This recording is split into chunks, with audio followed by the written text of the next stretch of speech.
মন্ত্রণালয় 27 অক্টোবর আমাদের পক্ষে রেজাল্ট প্রকাশের জন্য একটা অনুমতি দিয়েছেন। আমাদের প্রাথমিক গণশিক্ষা মন্ত্রণালয় সেই অনুমতির সাপেক্ষে আমাদের ফলাফল প্রকাশ করেছেন। তারপরও আমাদের এই নিয়োগ কার্যক্রমটা স্থগিত রেখেছেন।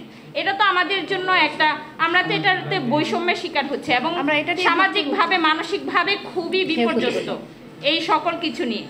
আজকে সাংবাদিক সমাজে আপনাদের দাবি নিয়ে আসছেন, সেই দাবি যদি সরকার এই মুহূর্তে না মানে তাহলে আপনাদের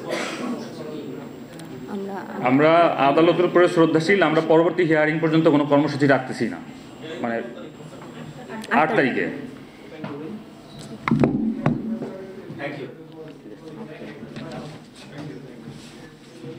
মন্ত্রণালয়ে স্মারকলিপি প্রদান করেছি।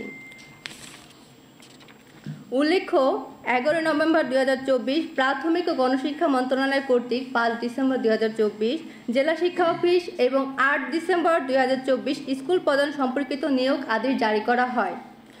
নিজ নিজ জেলা সিভিল সার্জনে মেডিকেল টেস্ট এবং জেলা শিক্ষা অফিসে প্রয়োজনীয় কাগজ জমাদানও সম্পন্ন করা হয়েছে।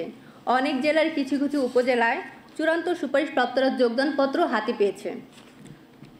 এমনকি আমাদের মধ্যে অনেকে সরকারি চাকরি করতেন, তারা এই প্রাথমিকে যোগদান করার জন্য কর্মরত চাকরি থেকে অব্যাহতিও নিয়েছে।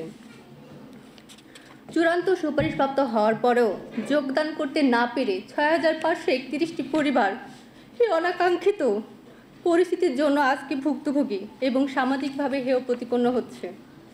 সবাই এক প্রকার মানসিক বিপর্যয় ও মানবতার জীবনযাপন করছি। 6531 জন কেন নিজেদের অধিকার থেকে বঞ্চিত হবে? এই মুহূর্তে আমাদের একটাই দাবি, আমরা অনতিবিলম্বে যোগদান করতে চাই। ধন্যবাদ।